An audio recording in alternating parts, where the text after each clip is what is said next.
Friends, स्वागत करते हैं हम आपका आपके यूट्यूब चैनल शिक्षा की मसाल में। दोस्तों, आज मैं आपकी अर्चना दीदी आपके लिए लेके आई हूँ हरदेव बाहरी पुस्तक से वन वर्ड सब्स्टिट्यूशन यानी कि अनेक शब्दों के लिए एक शब्द। यह हमारा सेकेंड पार्ट है। यदि आपने फर्स्ट पार्ट नहीं देखा है तो इसकी डिस्क्रिप्शन बॉक्स में अपनी लिंक दे देंगे, वहाँ से आप देख सकते हैं। फ्रेंड्स, ये जो मैं आपको पढ़ा रही हूँ बहुत ही ज़्यादा इंपॉर्टेंट है। आप किसी भी एग्जाम की प्रिपरेशन कर रहे हैं जिसमें हिंदी आती हो तो आप ये वीडियो देख सकते हैं। तो चलिए शुरू करते हैं अपनी आज की क्लास।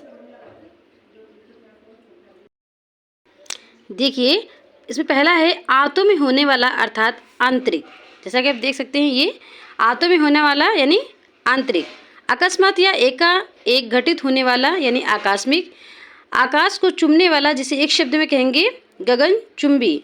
नेक्स्ट है वह बात जो आकाश में सुनाई पड़ने वाली या समझी जाती है। फिर से देखिए, वह बात जो आकाश से सुनाई पड़ने वाली समझी जाती है उसे कहते हैं आकाशवाणी। जिस पर आक्रमण हो उसे कहते हैं आक्रांत। मोस्ट इंपॉर्टेंट है, ये एग्जाम में पूछा गया है कि जिस पर आक्रमण हो उसे कहते हैं आक्रांत। आक्रमण करने वाला, आक्रामक, दोनों शब्दों में डिफरेंस समझिएगा कि जिस पर आक्रमण हो उसे कहते हैं एक शब्द में आक्रांत, जबकि जिस पर आक्रमण करने वाले को बोलते हैं आक्रामक। वह जिसका पति परदेश से लौटा हो उसे कहते हैं आगत पतिका। अग्नि से संबंधित या आग का उसे बोलते हैं आग्नेय। यह वाला इंपॉर्टेंट है, आगत पतिका वाला भी बहुत इंपॉर्टेंट है। नेक्स्ट है पूरे जीवन में यानी कि आजीवन। जिस पर किसी का आतंक छाया हो उसे एक शब्द में क्या कहेंगे आतंकित। अतिथि की सेवा करने वाला अर्थात आतिथेयी। जो अपनी हत्या कर लेता है यानी आत्मघाती। नेक्स्ट है दूसरों के सुख के लिए अपने सुखों का त्याग करना यानी आत्मोत्सर्ग। ये भी इंपॉर्टेंट है, आत्मोत्सर्ग। मैं आपको सभी पढ़ा रही हूँ, वो सारे इंपॉर्टेंट है, लेकिन जो बहुत ही ज़्यादा इंपॉर्टेंट है वो मैं आपको बताती चलूँगी, आप ध्यान दीजिएगा थोड़ा। फिर है यह सिद्धांत कि मनुष्य को सदा किन्हीं आदर्शों का पालन करते रहना चाहिए, इसे कहते हैं आदर्शवाद। किसी मत का सर्वप्रथम प्रवर्तन करने वाले को कहा जाता है आदि प्रवर्तक। किसी देश के वे निवासी जो बहुत पहले से वहाँ रहते आ रहे हैं उसे कहते हैं आदिवासी। आदि से अंत तक यानी आद्योपांत। फिर है दैव अथवा प्रकृति द्वारा होने वाला दुख उसे कहते हैं आदि दैविक।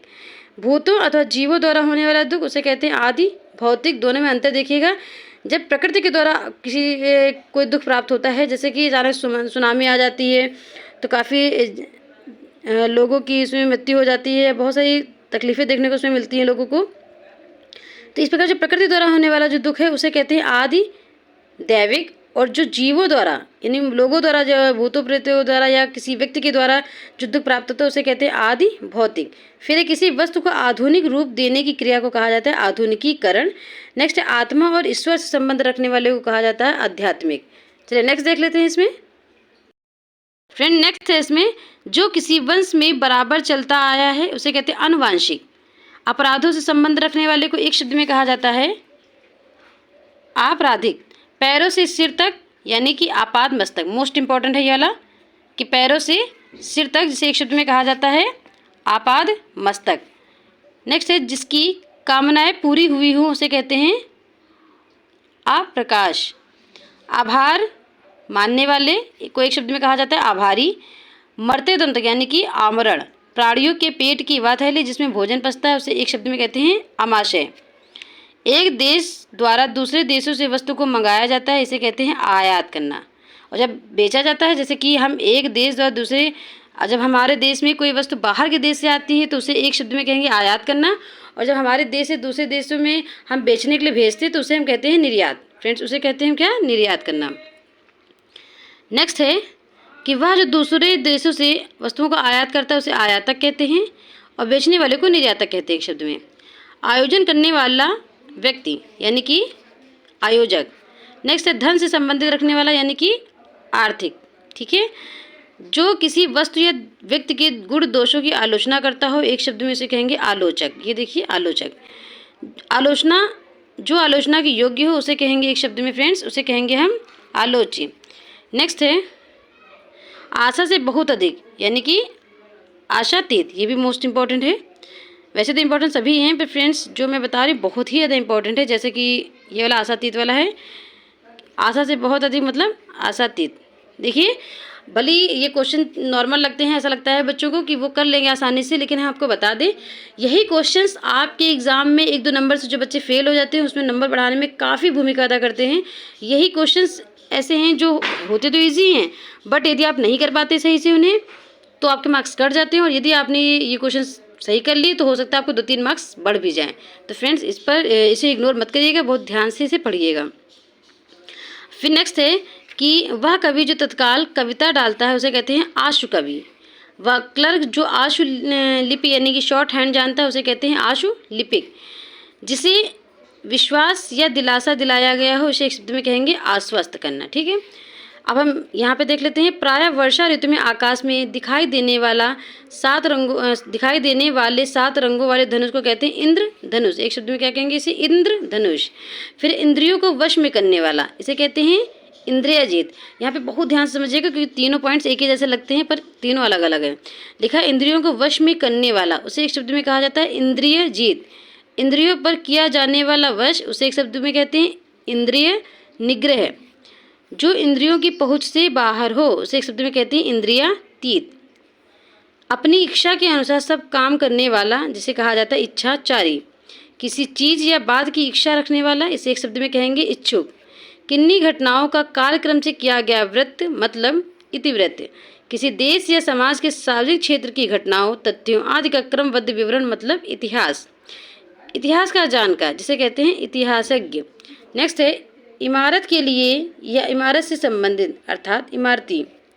जिसकी इच्छा की गई हो अर्थात इप्सित। मोस्ट इंपॉर्टेंट फ्रेंड्स ये भी बहुत ज़्यादा पूछा गया है कि जिसकी इप्सा या इच्छा की गई हो उसे एक शब्द में कहेंगे, ये देखिए लिखा है इप्सित।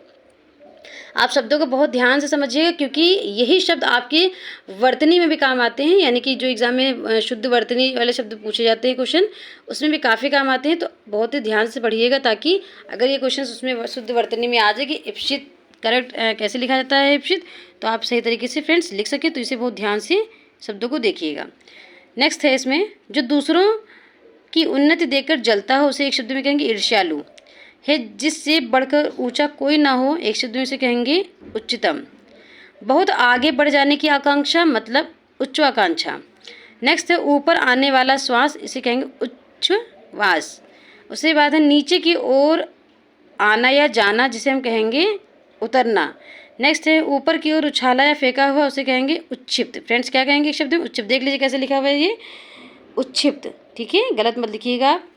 फिर नेक्स्ट है कि जिस पर किसी काम का उत्तरदायित्व हो उसे एक शब्द में कहेंगे उत्तरदायी। ठीक है, किसी के हट जाने के बाद उसकी संपत्ति या पद को ग्रहण करने वाला व्यक्ति कहेंगे उत्तराधिकारी। फिर नेक्स्ट है वह वस्तु जिसका उत्पादन किया गया हो अर्थात एक शब्द में कहेंगे उसे उत्पाद। सूर्य जिस पर्वत के पीछे निकलता है उसे कहते हैं उदयाचल। मोस्ट इंपॉर्टेंट फ्रेंड इसे याद रखिएगा कि सूर्य जिस पर्वत के पीछे निकलता है उसे कहते हैं एक शब्द में उदयाचल। जिस पर उपकार किया गया हो उपकृत। पर्वत के पास की भूमि उपत्यका कहते हैं इसे। ये भी बहुत इंपॉर्टेंट है कि पर्वत के जो पास की भूमि होती है उसे कहते हैं उपत्यका। ठीक है, और उसके बाद है जो भूमि उपजाऊ हो उसे कहते हैं एक शब्द में उर्वरा। जिसका उल्लेख करना आवश्यक हो उसे कहते हैं उल्लेखनीय। सूर्योदय से पहले का समय इसे एक शब्द में कहेंगे उषा काल का समय। ऊपर की ओर जाने वाला इसे कहते हैं ऊर्ध्वगामी। इस शब्द को ध्यान समझिएगा, ये भी कई बार वर्तनी में पूछा गया है। नेक्स्ट है जिस भूमि में कुछ उत्पन्न ना हो उसे कहेंगे ऊसर। जिसका संबंध किसी एक देश से हो एक शब्द में उसे कहेंगे एक देशीय। किसी एक पक्ष से संबंध रखने वाला मतलब एक पक्षीय। जिसका चित्त एकाग्रचित हो, फिर से देखिए जिसका चित्त एकाग्रित हो उसे कहेंगे एकाग्र चित्त। चंद्रमास की किसी पक्ष की 11वीं तिथि इसे कहेंगे एक शब्द में एकादशी। किसी वस्तु के क्रय विक्रय का अकेला अधिकार यानी एकाधिकार। नेक्स्ट है इंद्रियों से संबंधित अर्थात इंद्रिक। जो अपनी इच्छा पर निर्भर हो ऐच्छिक। नेक्स्ट देखिए इतिहास से संबंधित अर्थात ऐतिहासिक। इस लोक से संबंध रखने वाला यानी यह लौकिक। उपचार या ऊपरी दिखावे के रूप में होने वाला अर्थात औपचारिक। जिसका संबंध उपनिवेश या उपनिवेशों से है उसे कहेंगे एक शब्द में औपनिवेशिक। जिसका संबंध उपन्यास से हो अर्थात औपन्यासिक। अपनी विवाहिता पत्नी से उत्पन्न पुत्र औरस पुत्र फ्रेंड ध्यान दीजिए, बहुत इंपॉर्टेंट है कि जब लिखा है अपनी पत्नी से, अपनी विवाहित पत्नी से उत्पन्न पुत्र को कहते हैं औरस पुत्र, और जब बच्चे को गोद लिया जाता है तो उसे कहते हैं दत्तक पुत्र। सारे शरीर की हड्डियों का ढांचा अर्थात कंकाल, कांटों या बाधाओं से भरा हुआ अर्थात कंटकाकीर्ण, जो कहा गया हो अर्थात कथित, पद वय आदि के विचार से औरों की अपेक्षा छोटा अर्थात कनिष्ठ, जो किए जाने या करने योग्य उसे कहेंगे करणीय। फिर एक कान का नीचे लटकता हुआ कोमल भाग उसे कहते हैं कर्णपाली। नेक्स्ट देखिए फ्रेंड, देखिए ये लाइन मैंने लिखी है, वो प्रीवियस पेपर से लिखी है, बहुत इंपॉर्टेंट, पूछी भी गई है कि कन्या के गर्भ से उत्पन्न पुत्र उसे एक शब्द में कहा जाता है कानीन। ठीक है, बहुत काम करने वाले को बोलते हैं कर्मठ। चारों युगों से चौथा कलह का युग जो होगा, वो सबसे बड़ा जो कलह है जिसमें सबसे ज़्यादा जिस युग में होगी वो होगी कलयुग होगा, जो कि वर्तमान में चल रहा है। फूल जो अभी खिला ना हो उसे एक शब्द में कहेंगे कली। स्त्री जो कविता रचती है उसे कहेंगे एक शब्द में कवित्री। ये वर्तनी में भी शब्द पूछा गया था कि कवित्री कैसे लिखा जाता है, देखिए ऐसे लिखा जाता है। ठीक है, फिर है नेक्स्ट, वह पुरुष जो कविता का काव्य की रचना करता है उसे कहते हैं एक शब्द में कवि। जिसने कोई कसूर किया हो उसे कहेंगे कसूरवार। तांत्रिक जो अपने हाथ में कपाल खोपड़ी लिए रहता है उसे एक शब्द में कहते हैं कापालिक। नेक्स्ट है कारागार से संबंध रखने वाला यानी कारागारिक। कार्य करने वाला व्यक्ति यानी कार्यकर्ता।